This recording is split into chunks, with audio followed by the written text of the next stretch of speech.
क्या थे होमवर्क आपके, लेकिन कोई दिक्कत नहीं, अभी जब ये लोग जुड़ेंगे तो अपने आप याद आ जाएगा। सब लोग जुड़ते हैं तो फिर याद आता है, ठीक है। 1 मिनट, ये क्या कर दिया मैंने, 1 मिनट, खुद ही करके खुद ही नहीं पता होता क्या कर दिया मैंने। 1 मिनट,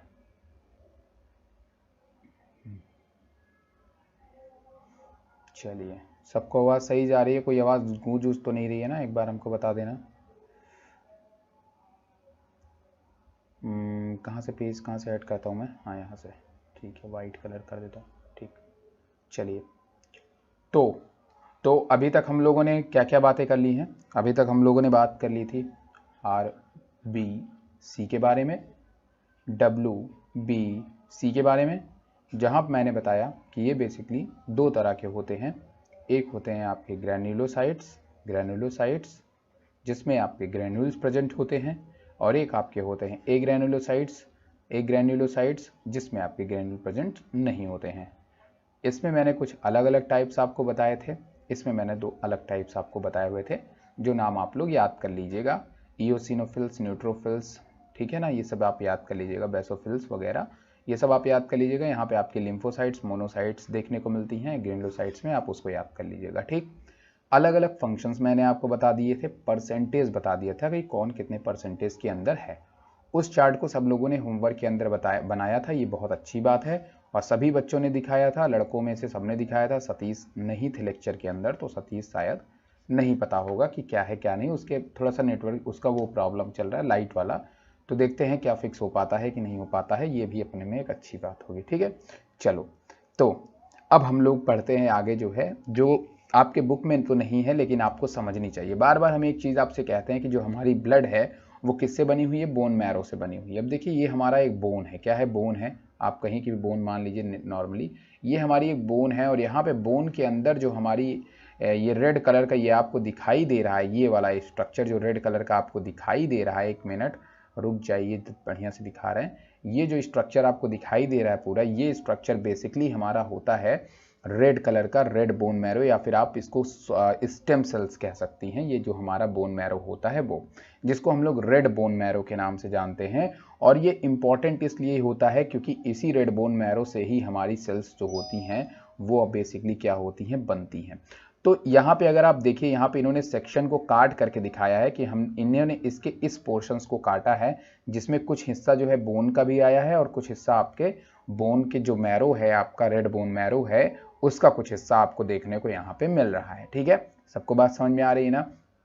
अब देखिए, यहाँ पे इन्होंने जब इसको जूम करके देखा तो ये देखते हैं कि यहाँ पे आपको बोन मैरो में सबसे पहले बोन का मैट्रिक्स देखने को मिलता है, जो कि बोन का पार्ट होता है, जो कि अलग तरह की टिश्यू से हमारा बना हुआ होता है, हम उसकी बात को अलग कर देते हैं, ठीक है। वो थोड़े से मजबूत होते हैं, कैल्शियम्स वगैरह उसमें बहुत ज़्यादा रिच होता है। जबकि यहाँ पे आगे जो बीच में हमारा बोन मैरो है, वो ये जोन है जहाँ पे हमारी स्ट्रोमल सेल्स, या फिर आप कह सकते हो हमारी स्टेम सेल्स मौजूद होती हैं। और यहाँ पे आप देखिए बहुत सारी और भी सेल्स मौजूद होती हैं, यहाँ पे एडिपोसाइट्स भी मौजूद होती हैं, और इन्हीं बोन मैरो के बीच में आपको रेड बोन मैरो भी देखने को मिलता है। क्या देखने को मिलता है? रेड बोन मैरो भी देखने को मिलता है। देखिए, स्ट्रोमल स्टेम सेल का फंक्शन अलग होता है, इसका काम होता है ऑस्टियोब्लास्ट बनाना, ऑस्टियोसाइट्स बनाना, जिनका फंक्शन आप आगे पढ़ेंगे, जिनका फंक्शन आप क्या करेंगे? आगे पढ़ेंगे, अभी हम उसके बारे में बात नहीं करेंगे। लेकिन जो हमारा रेड बोन मैरो है, क्या है? रेड बोन मैरो है, ये वाला जो पोर्शन है रेड बोन मैरो, ये भी एक स्टेम सेल्स होती है। क्या होती है? स्टेम सेल्स होती है, जो कि आगे जाके क्या करती है? हिमेटोपोइसिस करती है। क्या करती है? हिमेटोपोइसिस करती है। और हिमेटोपोइसिस का क्या मतलब होता है? हिमेटोपोइसिस सेल जो होती है वो कैसी सेल होती है? जितनी भी हमारी WBC बनी है, RBC बनी है, वो बेसिकली किससे बनी है? हिमेटोपोएटिक स्टेम सेल से बनी हुई होती हैं। और ये हिमेटोपोएटिक स्टेम सेल कहाँ मौजूद होती हैं? हमारे रेड बोन मैरो में मौजूद होती हैं। समझ रहे हो? और ये कैसी सेल्स होती हैं? ये हमारी बेसिकली स्टेम सेल्स होती हैं। कैसी सेल्स होती हैं? ये बेसिकली हमारी स्टेम सेल्स होती हैं। इस बात को आप ध्यान में रखेंगे। और यही हिमेटोपोएटिक सेल्स आगे जाकर के 2 डिफरेंट तरह के सेल्स में डिवाइड कर जाती हैं। एक आपकी होती है लिम्फोइड प्रोजेनेटर सेल्स, और दूसरी होती है माइलिनॉइड प्रोजेनेटर सेल्स। क्या होती है? लिम्फोइड प्रोजेनेटर सेल्स, और दूसरी होती है माइलॉइड प्रोजेनेटर सेल्स। और फिर उसके बाद की बात है जो मैं आपको अभी आगे बताने वाला हूं। तो सबको ये बात समझ में आ गई। मैं फिर से एक बार आपको रिवाइज कर दे रहा हूं। ये हमारी बोन के अंदर मौजूद हमारी रेड बोन मैरो होती है। इसके सेक्शंस को काट करके देखा गया तो इसमें कई अदर तरीके की भी स्टेम सेल्स मौजूद थी, जैसे स्ट्रोमल स्टेम सेल्स मौजूद थी। रेड बोन मैरो खुद भी एक आपकी स्टेम सेल्स होती है जिसका काम होता है आगे जाकर के हमारे डिफरेंट टाइप्स के ब्लड ग्रुप को ब्लड्स को बनाना, लाइक WBC एंड RBC को बनाना। अब इसी चीज को, और ये जो सेल्स होती है जिससे ये दोनों चीजें बनती हैं, उस सेल्स को हम लोग हिमेटोपोएटिक स्टेम सेल्स कहते हैं और इस चीज को हम लोग हिमेटोपोएसिस कहते हैं। क्या कहते हैं? हिमेटोपोएसिस कहते हैं। सबको बात समझ में आई? नीचे लिख देना।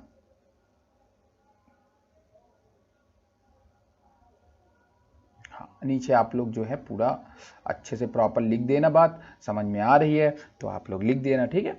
चलो, आदित्य सिंह अभी तक नहीं आए हैं भाई? आदित्य सिंह आए नहीं है? चलो, तो समझे कि नहीं? तो ये जो अब आगे आपकी जो स्लाइड आएगी वो बातें थोड़ी सी और क्लियर कर देंगी। क्या बातें क्लियर करेंगी? आइए चलिए देखते हैं। ये देखिए, अब ये जो डायग्राम है, मैंने कहा कि ये डायग्राम जो है ये विकिपीडिया का बढ़िया डायग्राम है। क्या WBC भी रेड बोन मैरो में बनता है? भाई बनता तो है, यहाँ पे तो यही दिखाई दे रहा है। ये देखो, बन तो उसी स्टेम सेल से रहे हैं, देखो यहाँ पे, ठीक है। ये देखो ना, आगे जाकर के डिवाइड कर जाएंगे ना, यही स्टेम सेल्स जो मेन रेड बोन मैरो है, यही स्टेम सेल्स आगे, क्योंकि ये रेड बोन मैरो हम इसको इसलिए थोड़ी नहीं कहते कि इसमें RBC बनती है। सबसे शांत ध्यान सुनना, एक मिनट के रहो। देखो, उसको हम लोग, एक मिनट, उसको हम लोग रेड बोन मैरो इसलिए नहीं कहते कि, एक मिनट, ये हो क्या रहा है मेरे से, पेन टच हो जा रही गलत। हाँ, अब आपको मैंने ये थोड़ी नहीं कहा कि ये रेड बोन मैरो इसलिए क्योंकि RBC प्रोड्यूस करती है। ये इसलिए रेड बोन मैरो है क्योंकि ये दिखने में आपको यहाँ पे कैसी दिखाई दे रही है? रेड इस कलर की दिखाई दे रही है, रेड कलर की दिखाई दे रही है। और बाकी बात ये एक स्टेम सेल्स है, और ऐसी स्टेम सेल्स है ये आपकी मल्टीपोटेंट स्टेम सेल्स है। कैसी स्टेम सेल्स होती है? मल्टी पोटेंशियल स्टेम सेल्स होती है, मतलब कि इसके पास में 2 डिफरेंट टाइप्स की सेल बनाने का नेचर अभी भी है, ठीक है ना। Pluripotent and multipotent. अब यहाँ पे देखिए, ये मल्टीपोटेंट है, इसमें देखिए नेचर बनाने का है कि, और ये बहुत ही लार्जर अमाउंट में बनाएंगी। तो देखिए, जो लिम्फॉइड सेल्स थी, लिम्फॉइड प्रोजेनेटर सेल थी, वो आगे क्या बना रही है? वो आगे बना रही है NK सेल बना रही है, T लिम्फोसाइट बना रही है, B लिम्फोसाइट्स बना रही है। तो ये किसका पार्ट है? WBC का ही तो पार्ट है। और आगे यहाँ पे देखिए क्या कर रही है, माइलॉइड जो सेल थी उसमें आप देखिए जो आपका मेन क्या है, RBC है, आपका मोनोसाइट्स है, इओसिनोफिल्स है, बेसोफिल्स है, न्यूट्रोफिल्स है, वो बना रही है, ठीक है ना। तो ये बात आप ध्यान में रखेंगे कि रेड ब्लड सेल्स हमारे क्या रेड ब्लड सेल्स हो, चाहे आपकी WBC हो, चाहे आपकी लिम्फोसाइट्स हो, चाहे आपकी प्लेटलेट्स हो। देखो प्लेटलेट्स में भी कौन बना रही, प्लेटलेट्स में भी जो है वो कौन बना रही है, प्लेटलेट्स भी आपकी यही सेल्स बना रही है। मतलब तीनों टाइप की जो भी ब्लड सेल्स है,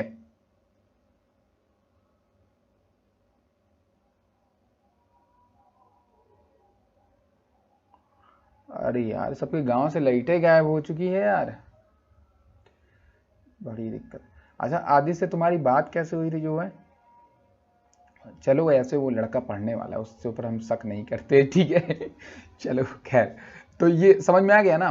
तो यही चीज आपको ध्यान में रखना है कि तीनों तरह की सेल्स जो हैं वो हमारे रेड बोन मैरो से बनती हैं, ठीक है ना। बस ध्यान में रखो, बाकी ये सब इतना सिलेबस में है नहीं जो है आपकी ये चीजें, बस नाम आपके सामने रख दिया। लेकिन हाँ, कॉन्सेप्ट क्लियर होना चाहिए भाई। कॉन्सेप्ट अगर नहीं क्लियर हुआ तो फ्यूचर बेकार हो जाएगा, जान लो, ठीक है। समझ रहे हो कि नहीं? अब जैसे क्या है कि ब्लड ग्रुप सब पढ़ते हैं, मैंने कब कहा कि भाई आप ब्लड ग्रुप नहीं पढ़ते हो, ठीक है। पर ब्लड ग्रुप पढ़ने के पहले आप जानो तो सही कि आप, अगर आपका क्या ABO ब्लड ग्रुप ही होता है, कोई और ब्लड ग्रुप होता है कि नहीं होता है, तो कैसे डिसाइड होता है, एंटीजन केवल क्या यही है कि नहीं है। तो ये सब चीजें जो है आप ध्यान में रखो। तो 5% मुझे ही देना। अच्छा ठीक है, समझ रहे हैं, बहुत ज़रूरी होगा 5%। अभी रात बिता नहीं बेचारे को, मैं उस सिचुएशंस को जानता हूँ जब लाइट नहीं मिलती है, तो आई नो बड़ा दुख की घड़ियाँ थी जो है जब हम लोग ऐसा करते थे, बड़ा बचा बचा के यूज़ करते थे। पर चलिए, तब हमारे पास फ़ोन भी बहुत रद्दी हुआ करते, तभी तो फ़ोन इतने हैं कि 1% भी 2-4 घंटे चल जाते हैं। तो बाकी जो है पावर बैंक उनक रखना चाहिए। आप लोग एक काम कर लो जो है, अब मुझे फीस कम दे देना जो है, मुझे पैसा मत देना जो है, पर अपने लिए एक पावर बैंक मंगा लो तुम लोग। ये सिचुएशन है, थोड़ा बारिश का सिचुएशन तो है, और बाकी आप लोग ऑनलाइन क्लासेस भी करना ही है, ठीक है ना। मतलब हमारी करो या किसी और की करो, किसी की भी क्लासेस आप करोगे तो आपको वो तो करना ही पड़ेगा ना, क्लासेस वगैरह। तो उसके लिए अपनी भलाई के लिए एक काम कर लो जो है वो ये कि बैकग्राउंड में फैमिली मैन का इंटरव्यू चल रहा था। चलो ठीक है ना, तो एक काम कर लो आप जो है कि एक पावर बैंक जिसके यहाँ पे पावर कट वाली प्रॉब्लम है गाँव वाँव वगैरह में, वो रख ले जो है, वो काफ़ी अच्छा होगा आपके लिए। चलिए, तो ये मल्टी पोटेंशियल हीमोपोएटिक सेल्स होती है। इससे दो टाइप्स की अलग अलग सेल्स बनी, जो एक बनी आपकी माइलॉइड्स प्रोजिनेटर्स बनी और दूसरी आपकी क्या बनी, कॉमन लिम्फॉइड प्रोजिनेटर्स बनी आपकी। लिम्फॉइड प्रोजिनेटर्स जो थे वो हमारे लिम्फोसाइट्स वगैरह बनाने का काम करते थे, जबकि अगर वहीं पे बात करें हम लोग माइलॉइड्स प्रोजिनेटर का काम, तो वो हमारे डिफरेंट टाइप्स के ब्लड को बनाने का काम करते थे। तो आप लोग ये ध्यान में रखिएगा कि जो ब्लड है वो बेसिकली माइलॉइड्स प्रोजिनेटर्स से वाली सेल से बनती हैं। अब इसमें आपके मेगा कैरियोसाइट्स भी आते हैं, उसके बाद एरिथ्रोसाइट्स भी आते हैं, मास्ट सेल्स भी आते हैं, माइलोब्लास्ट भी आते हैं। इन सब का रोल जो होता है वो हम लोग पढ़ते हैं अपने इम्यून सिस्टम्स के अंदर। बेसोफिल्स हैं, न्यूट्रोफिल्स हैं, इयोसिनोफिल्स हैं, मोनोसाइट्स हैं, मैक्रोफेजेस हैं, बाकी आपकी प्लेटलेट्स हैं। ये सारी सेल्स जो हैं किसका पार्ट होती हैं, ये सारी सेल्स आपके माइलॉइड प्रोजिनेटर का पार्ट होती हैं। लेकिन ये सब के सब किससे इनकी ओरिजिन हुई है, मल्टी पोटेंशियल हीमोपोएटिक सेल से ही इनकी ओरिजिन हुई है। ठीक है ना। वहीं पे दूसरी तरफ अगर हम बात करें, वहीं पे अगर हम लोग दूसरी तरफ बात करते हैं कॉमन लिम्फॉइड प्रोजिनेटर में, तो यहाँ पे इसका काम होता है डिफरेंट टाइप्स की आपकी इम्यून सिस्टम में इनका भी बहुत बड़ा रोल होता है लिम्फॉइड प्रोजिनेटर का, लिम्फेटिक सिस्टम का। ठीक है, लिम्फेटिक सिस्टम जो अभी आप लोग जानते हो कि आपकी बॉडी के अंदर मौजूद होता है। आपकी बॉडी के अंदर क्या होता है, मौजूद होता है। जैसे आप लोग सर्कुलेटरी सिस्टम, एक मिनट रुक जाइए, जैसे आप लोग सर्कुलेटरी सिस्टम पढ़ते हैं उसी तरह से आप लोगों को क्या होता है कि आप लोग को लिम्फेटिक सिस्टम भी पढ़ना पड़ता है। ठीक है ना। अब लिम्फेटिक सिस्टम जब आप अभी लिम्फ वगैरह के बारे में पढ़ेंगे तो लिम्फेटिक सिस्टम आपको पढ़ना जरूरी होता है, वो है भी आपके सिलेबस में, ऐसा नहीं है कि नहीं है, बहुत डिटेल में नहीं है लेकिन फिर भी आपका है। तो जब आपको अभी दिखाऊंगा लिम्फेटिक सिस्टम, जब पढ़ाऊंगा तो वहां पे पूरा बॉडी के अंदर आपको लिम्फेटिक सिस्टम दिखा दूंगा कि कहां कहां पे वो आपकी मौजूद है। ठीक है, चलिए अब यहाँ पे जो इंपॉर्टेंट चीज है, मैं इस वाले लैपटॉप का बटन दबा रहा हूं आगे जाने के लिए। चलिए ओके, तो ये अब आपका आ गया ब्लड ग्रुप। क्या आ गया, ब्लड ग्रुप। भाई ये इंपॉर्टेंट है, ये आपके बुक का मैटर है, ये आपके बुक का मटेरियल है, तो ये जानना जरूरी है। क्या, ब्लड ग्रुप। क्या जानना जरूरी है, ब्लड ग्रुप। अब देखिए इंपॉर्टेंट बात, आपके बुक में जितना ब्लड ग्रुप के बारे में बताया गया है वो बहुत ही कम और बहुत ही ज्यादा कम है। ठीक है ना। ब्लड ग्रुप इतने छोटे में बताना थोड़ा सा दिक्कत का काम होता है, थोड़ा सा ज्यादा ब्लड ग्रुप को हम लोग बताते हैं। जितनी चीजें आपके ब्लड ग्रुप के अंदर बताई गई है उतनी चीजें आप इस एक डायग्राम में समझ सकते हो। ठीक है ना। जितनी चीजें आपके एनसीईआरटी में बताई गई हैं वो सारी चीजें आपको सीधे सीधे इस डायग्राम में समझ में आएंगी। ठीक है ना। लेकिन अगर आप केवल बिना डायग्राम देखे अपनी किताब को पढ़ोगे तो आपको पता नहीं लग पाएगा कि भाई ए ब्लड ग्रुप जो है हमारा, वो जो है उसको ए ब्लड ग्रुप चढ़ाने पे वो ए ब्लड ग्रुप ही सपोर्ट क्यों करता है, बी को सपोर्ट क्यों नहीं करता है। आप कहते हो कि सर अगर उसको हम लोग ए ब्लड ग्रुप चढ़ा देंगे तो एग्लूटिनेशन होना शुरू हो जाएगा या एग्लूटिनेशन होना शुरू हो जाएगा। भाई आप लोग देख लीजिएगा, प्रोनाउंसिएशन में जो भी आपका है उसको अपने से समझ लीजिएगा। मतलब कि जो ब्लड है वो क्या होना शुरू हो जाएगा, चिपचिपाने शुरू हो जाएगा, चिपचिपा होना शुरू हो जाएगा। और जो बी जो आपका, अगर आप ए वाले को बी वाला चढ़ा देंगे तो फिर जो है वो क्या हो जाएगा, वो सरवाइव नहीं कर पाएगा। तो ये ऐसा क्यों होता है, हम लोग इसके बारे में भी बात करेंगे, ऐसा क्यों होता है कि ए वाले पे आप बी वाला नहीं दे सकते हो, सपोर्ट नहीं करेगा, और बी वाले को ए वाला नहीं दे सकते हो, ए वाले को ए ही वाला क्यों दे सकते हो, ये सारी चीजें। उससे पहले थोड़ी सी बात करते, कार्ल लैंडस्टीनर जी थे, आप सभी को पता होगा कि क्या हुआ कि वॉर का टाइम चल रहा था, और वॉर के टाइम पे क्या होता था कि जो बहुत सारे लोग जो युद्ध में मारे जा रहे थे उनको बिना मर्जी के क्या किया जा रहा था। थोड़ा सा मैं फैन चला ले रहा हूँ, आवाज तो नहीं जा रही है किसी को, चलो जा भी रही होगी तो ऐसा सुनते रहना यार, क्योंकि गर्मी थोड़ी सी लग रही थी। ठीक है, चलो। तो क्या है कि जो आप ये कार्ल लैंडस्टीनर थे, उस समय युद्ध एरिया में बहुत सारे लोग मारे जाते थे, तो बहुत सारे लोग जब मारे जाते तो उनको अंधाधुंध ब्लड चढ़ाया जा रहा था। ब्लड जब चढ़ाया जा रहा था तो वो ऑलरेडी उस ब्लड के कारण मरते थे, और जब उनके डेड बॉडी की, जब मैंने क्या कहा, नाजी और जर्मन, ये इसमें क्या था कि ये लोग ना मतलब ये जो सर्जरी वगैरह जो होता था उसमें बहुत हैवी पार्टिसिपेट करते थे। तो पार्टिसिपेशंस में जब उन्होंने बॉडी को जो है वो चीरा फाड़ा अपना देखा, तो ब्लड कैपिलरीज जो थी उसमें उनको जो है थक्का, या फिर आप बोल सकते हो कि ब्लड जमना शुरू हुआ, ब्लड डिस्ट्रॉय होना शुरू हुआ, ब्लड का स्ट्रक्चर देखा गया तो वो डिस्ट्रॉय हुआ जो दिखा जो है। तो कहने का मेरे मतलब ये था कि जो ए वाला था वो टोटली मिला करके आपके बी वाले के साथ में सर्वाइव नहीं करता था। ए अगर आपका जो है डोनर है तो ए ही आपका रेसिपिएंट होना चाहिए। ये बात बाद में पता चली, फिर लोगों ने ए वाले को ए चढ़ाया, लेकिन उसके बाद भी लोग मरते रहे। तो फिर उसके बाद RH नामक एंटीजन के बारे में पता चला कि आखिर ये जो एंटीजन होता है ये क्या चीज होती है, ये सबसे बड़ी चीज जो है वो पता चली। यहां पे आप साथ में बात करेंगे ABO ब्लड ग्रुप सिस्टम की। किसके सिस्टम की? ABO ब्लड ग्रुप सिस्टम की हम लोग बात करेंगे। साथ में बात करेंगे बॉम्बे ब्लड ग्रुप की। किसकी बात करेंगे? बॉम्बे ब्लड ग्रुप की भी बात कर लेंगे। बहुत छोटा सा है बॉम्बे ब्लड ग्रुप, आप ये भी जान जाओगे कि बॉम्बे ब्लड ग्रुप हम किसको कहते हैं, क्योंकि ये भी ABO ब्लड ग्रुप से ही रिलेटेड माना जाता है। ठीक है, सब लोग ध्यान से समझ रहे हो मेरी बात। अब देखिए यहाँ पे इंपॉर्टेंट बात हम लोग जो करेंगे वो करेंगे यहाँ पे इस डायग्राम के अंदर। अब देखिए, सबसे पहली चीज जो आपको अपने मन में बैठा लेनी है वो ये बैठा लेनी है कि जो हमारा ए ब्लड ग्रुप होता है उसके अंदर ए एंटीजन पाया जाता है। क्या होता है? ए ब्लड ग्रुप के अंदर कैसा एंटीजन पाया जाता है? एंटीजन ए पाया जाता है। एंटीजन ए का जो है वो अपना एक अलग स्ट्रक्चर होता है जो आपको यहाँ पे ब्लड के ऊपर लगा हुआ दिखाई दे रहा है। ठीक है ना, सबको दिखाई दे रहा है कि नहीं दिखाई दे रहा है? सबको दिखाई दे रहा होगा, ऐसा तो है नहीं कि केवल मुझे दिखाई दे। देखो, रेड ब्लड ग्रुप जो होता है उसके ऊपर ये जो आपका बैडमिंटन जैसा स्ट्रक्चर है यही क्या है? एंटीजन है। क्या है? ये रेड ब्लड सेल्स है। रेड ब्लड सेल्स मैंने कहा कि 3 ब्लड ग्रुप 4 ब्लड ग्रुप होते हैं। एक आपका कौन होता है? ए होता है, एक आपका बी, एक आपका ओ और एक आपका ए बी ब्लड ग्रुप होता है। तो जो ए ब्लड ग्रुप होता है उसके ऊपर ए एंटीजन पाया जाता है जिसको आपको एक अलग शेप से दिखा दिया गया है। जबकि एंटीजन बी, अगर आपके ब्लड ग्रुप में एंटीजन बी प्रेजेंट है तो आपके ऊपर इस तरह का एंटीजन दिखा दिया गया है जो कि शो करता है कि भाई ये जो है हमारे एंटीजन बी मौजूद है। उसके बाद अगर किसी के ब्लड ग्रुप पे एंटीजन ए भी मौजूद है और बी भी मौजूद है तो जो है वो हमारा एंटीजन ए और एंटीजन बी, मतलब antigen A B blood group का वो होगा हमारा। जबकि अगर कोई एंटीजन मौजूद नहीं है तो इस केस में उसका ब्लड ग्रुप ओ होता है। क्या होता है? ओ होता है। अब बहुत इंटरेस्टिंग पॉइंट है, अब इसको बहुत ही ध्यान सुनोगे। कहोगे सर ये क्या है, ये पकाऊ चीज क्या है, इससे कैसे डिसाइड हो गया कि नहीं ए को जो है हम बी वाले को नहीं चढ़ा सकते हैं? जो है देखो, बात ये है कि जो एंटीजन ए होता है वो हमेशा एक एंटीबॉडी को स्टोर करता है, एंटी बी एंटीबॉडी। हमेशा ध्यान में रखिएगा कि जो अगर आप एंटीजन ए ब्लड ग्रुप के हैं तो आपके प्लाज्मा में एंटीबॉडी एंटी बी प्रेजेंट है। कैसी एंटीबॉडी प्रेजेंट है? एंटी बी एंटीबॉडी प्रेजेंट है। ध्यान सुनिएगा मेरी बात, फिर से सुनिएगा मेरी बात। अगर आपके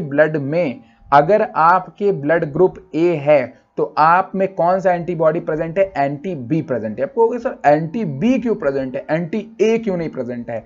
क्योंकि अगर एंटी ए प्रेजेंट होता तो ये एंटीबॉडी का जो स्ट्रक्चर होता, बहुत ध्यान से सुनिएगा मेरी बात को, बहुत ध्यान सुनिएगा, इसका जो स्ट्रक्चर है अगर ये एंटी ए होता, बहुत ध्यान सुनिएगा, बहुत ध्यान से, एंटी ए का स्ट्रक्चर कैसा है? देखिए यहां पे चांदनुमा है कि नहीं है? चांदनुमा देखो यहां पे इसका स्ट्रक्चर कैसा है?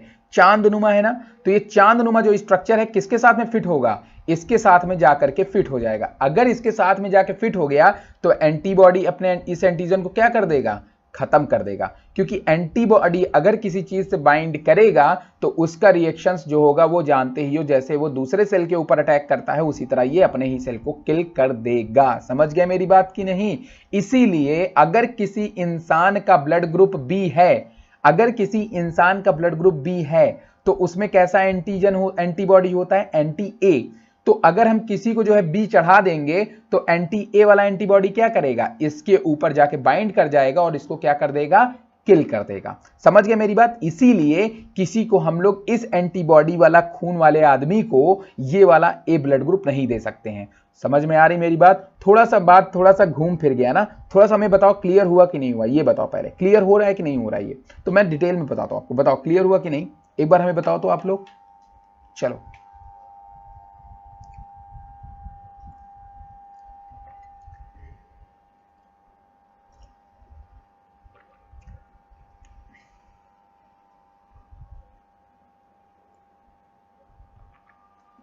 बताओ आप लोग जो है, बताओ मुझे भाई, क्लियर हुआ आप लोगों को? थोड़ा सा नहीं हुआ तो फिर से बताता हूं।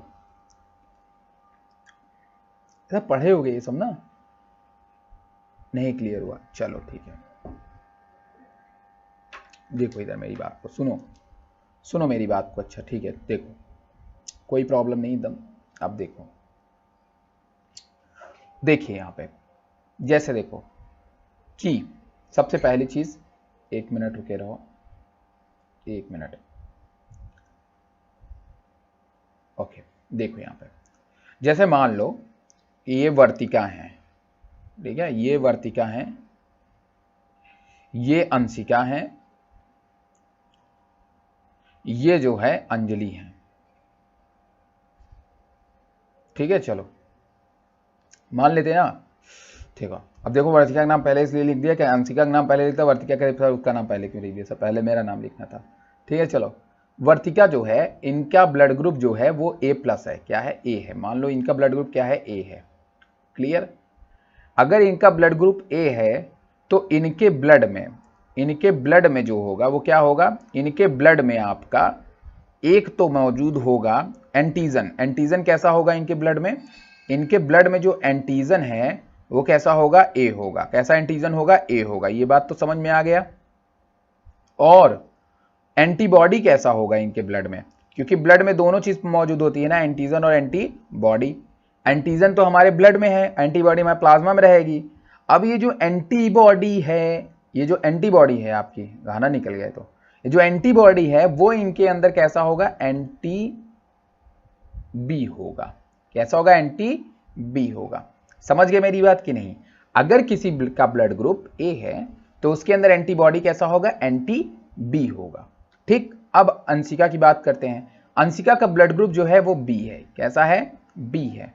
बी ब्लड ग्रुप वाले में मान लो कि जो एंटीजन है वो कैसा होगा, इनमें जो एंटीजन है वो होगा बी। क्या होगा, बी। लेकिन इनके अंदर जो एंटीबॉडी है वो कैसा होगा, एंटीबॉडी बी नहीं हो सकता है। वो कैसा होगा, वो होगा हमारा एंटी ए। कैसा होगा, एंटी ए होगा, क्लियर। अब देखो यहां पे, अब ये जो इसका स्ट्रक्चर आप देखोगे, इस एंटीजन का अगर आप स्ट्रक्चर देखोगे ए वाले का, ए वाले के जो एंटीबॉडी का जो स्ट्रक्चर होता है, इसके एंटीजन का जो स्ट्रक्चर होता है, वर्तिका का जो एंटीजन का स्ट्रक्चर है वो गोला गोला है। कैसा है, गोला गोला है, तो ठीक है। लेकिन इनकी जो एंटीबॉडी का स्ट्रक्चर है वो ऐसा है। तो ये बताओ ये इस पे बाइंड कर सकता है क्या, नहीं। इसको इस पे बाइंड अगर एंजाइम सबस्ट्रेट वाला पढ़े थे ना, लॉक एंड की थियरी वाला यार, अगर ये इस पे बाइंड नहीं करेगा, अगर ये इस पे आएगा तो कि इस पे एक ही तरह का मॉलिक्यूल बाइंड कर सकता है, वो ऐसा। अगर इस शेप का रहता तो बाइंड कर जाता, लेकिन ये इस शेप का नहीं है, इसीलिए ये इस पे बाइंड नहीं करेगा। और ये अगर इस पे बाइंड नहीं करेगा तो एंटीबॉडी अपना रिएक्शन दिखाएगा क्या, नहीं दिखाएगा। इसीलिए अपना एंटीबॉडी कभी अपने खून को नहीं मार पाएगा, क्योंकि वो अपने एंटीजन से बाइंड नहीं करता है। समझ गई मेरी बात की नहीं। मतलब एंटीबॉडी बी या एंटी बी एंटीजन ए से बाइंड नहीं करेगा, इसीलिए वो एंटीजन ए वाले खून को मार नहीं पाएगा। लेकिन अगर मैं इसी एंटीबॉडी को बी वाले में डाल दूं तो बी वाले का जो स्ट्रक्चर है बी एंटीजन का, वो कैसा है, इस तरह का है। समझ रहे हो मेरी बात की नहीं। अब जो इसका बी वाला है, अगर ये चला गया ये इसके साथ में, तो क्या हो जाएगा, जुड़ जाएगा कि नहीं जुड़ जाएगा, जुड़ जाएगा ना। और अगर ये जुड़ गया तो इसको क्या कर देगा, खत्म कर देगा। लेकिन इसके में बी जाएगा कैसे, जब हम इसका एक ए वाले का खून जो है इसमें चढ़ाएंगे बी वाले में, तो इसका एंटीबॉडी इसमें चला जाएगा और तुरंत इससे बाइंड करके इसके खून को क्या कर देगा, डेड कर देगा। क्या कर देगा, डेड कर देगा। अब समझ में आया कि नहीं आया, एक बात बताओ हमको, अभी समझ में आया कि नहीं।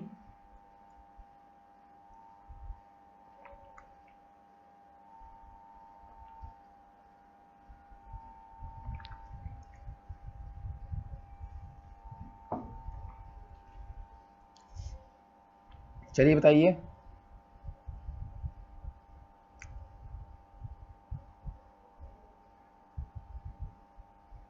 ठीक है, समझ गए कि नहीं मेरी बात। तो हमेशा इस बात को ध्यान में रखो कि अगर कोई ए है, ए एंटीजन है होगा उसके, अगर उसके पास ए एंटीजन है तो उसके पास एंटीबॉडी वाला जो मैटर है वो एंटी बी होगा। समझ रहे हो मेरी बात? और जो बी है उसके पास कैसा होगा? एंटी ए होगा। अब अंजलि की बात कर लेते हैं। अब अगर अंजलि मान लो ए बी ब्लड ग्रुप की हैं, किस ब्लड ग्रुप की हैं? ए बी ब्लड ग्रुप की हैं, तो इनके पास नो एंटीबॉडी होगा। समझ रहे हो मेरी बात की नहीं? इनके पास में जो एंटीबॉडी होगा वो मौजूद नहीं होगा, मतलब इस नेचर का एंटीबॉडी प्रेजेंट नहीं होगा। ना तो उसमें ए एंटीबॉडी होगा, ना तो उसमें एंटी बी एंटीबॉडी होगा। और जिसका ब्लड ग्रुप जो है ओ है, क्या है? ओ है, उसमें दोनों एंटीबॉडी प्रेजेंट होगा। समझ गए मेरी बात? मतलब ए बी वाले को हम ए वाला भी खून दे सकता है और इसीलिए बी वाला भी खून दे सकता है। क्यों? क्योंकि इसके पास में तो एंटीबॉडी ही नहीं है, तो जुड़ेगा ही नहीं, और जो जुड़ेगा ही नहीं तो खून इसको किसी का भी दो ये सब का खून ले लेता है। ठीक है, समझ में आ गई मेरी बात ना? लेकिन अगर ओ वाला है, क्या है? अगर यही ये ओ वाला होती तो इनके पास में दोनों एंटीबॉडी होती, एंटी ए और एंटी बी। जहां ए वाला डालते तो बी वाला मार देता, जहां बी वाला ब्लड ग्रुप डालते ए वाला मार देता। मतलब कि ओ वाला जो है वो बेचारा किसी से खून नहीं ले सकता है, और ए बी वाला जो है वो सभी से खून ले सकता है। मेरी बात समझ में आई कि नहीं आई? पहले ये बताओ, बात समझ में आई? मजेदार था कि नहीं था? पहले बताओ, सिंपली सी बात है। तो यही चीज यहां पे अगर आप देखिए, स्ट्रक्चर दोनों का स्ट्रक्चर देखिए, अगर देखो ये राउंड वाला है, इस राउंड के साथ में ये एंटी ए बड़े आराम से बाइंड है, तो अगर हम किसी को ए वाला बी वाला खून दे दिए ए में, तो उसके में ये वाला चला जाएगा कि नहीं चला जाएगा? और ये वाला जाएगा तो तुरंत जाके ऐसे ही चांद यहां पे बना के बॉन्ड बना लेगा, और बॉन्ड बना के इसको क्या कर देगा? डिस्ट्रॉय कर देगा। समझ गए कि नहीं? इसीलिए ये वाला ब्लड ग्रुप इसके अंदर नहीं जाना चाहिए। समझ रहे हो कि नहीं मेरी बात? और ना तो ये वाला इसके अंदर जाना, क्योंकि ये वाला इसके अंदर चला गया तो बड़े आराम से जाएगा, ऐसे कटिया फंसा के ऐसे यहाँ पे इसको क्या कर देगा? डिस्ट्रॉय कर देगा। इसीलिए, क्योंकि भाई जब हम किसी में खून चढ़ाते हैं तो उसमें प्लाज्मा भी तो होता है ना, उसमें ये भी होता है और ये भी होता है। हम केवल किसी को यही थोड़ी नहीं चढ़ाते हैं, उसमें तो ये भी मौजूद है ना, तो भाई अपना अटैक कर देता है। और यहां पे देखो ए बी वाले के पास में भैया कुछ भी नहीं है, खाली है, तो इसको तुम खूब चढ़ाओ खून, इसको चाहे ए वाला चढ़ाओ चाहे बी वाला चढ़ाओ, ये सब को, क्योंकि इसके पास तो एंटीबॉडी ही नहीं जो मारेगी किसी को, है ना? इसीलिए ये यूनिवर्सल रेसिपिएंट होता है, मतलब सबसे जो होता है भाई ये लिए मस्त रहता है एकदम से। समझ रहे हो कि नहीं मेरी बात? जबकि वहीं पे दूसरी तरफ ओ वाले को करूं भाई, इसके ऊपर कोई भाई एंटीजन ही नहीं है, और जब इसके ऊपर कोई एंटीजन ही नहीं बाइंड होता है तो भाई इसको कोई अगर ए आ गया, मान लो इसको तुमने ए वाले को दे दिया, मान लो तुमने ए एंटीजन दे दिया बेचारे को, ए ब्लड ग्रुप, अब यहां पे जहां ए एंटीजन बाइंड किया ना भाई, दिख गया ना इसको, तुरंत ये वाला जाएगा और इसको क्या कर देगा? खत्म कर देगा एकदम। तो कहने का मेरे मतलब ये है कि सबसे पहली चीज समझ में आ गया ना मेरी बात, कि क्यों जो है आपका जो ब्लड ग्रुप है वो क्यों इतना इंपॉर्टेंट है। ये तो भाई बाद में पता चल गया, लेकिन उसके बाद जब RH ग्रुप आया तो वो भी एक फैक्टर बन करके आया था। ठीक है, समझ रहे हो कि नहीं मेरी बात? तो RH फैक्टर की हम अभी बात नहीं कर रहे हैं, हम अभी बात करते हैं कि आखिर ये जो AB एंटीजन है ये आया कहां से। इसकी डिस्कवरी एक बहुत इंपॉर्टेंट है जो इस चीज को थोड़ा सा डिटेल में कर लेगी। तो इतनी बात जितनी मैंने आपको बताई ये NCERT में आपके लिखी हुई है, आप इसको पढ़ लीजिएगा, मैं पढ़ा दूंगा। ठीक है, अब देखिए ये बहुत खतरनाक डायग्राम आपका। अब देखिए यहाँ पे ये जितने आप ये रेड ब्लड सेल्स है, मतलब मान लो कि ये हमारा ब्लड है, मान लो ये हमारी RBC है जो है, ठीक है। अब आप देखिए यहाँ पे इससे जो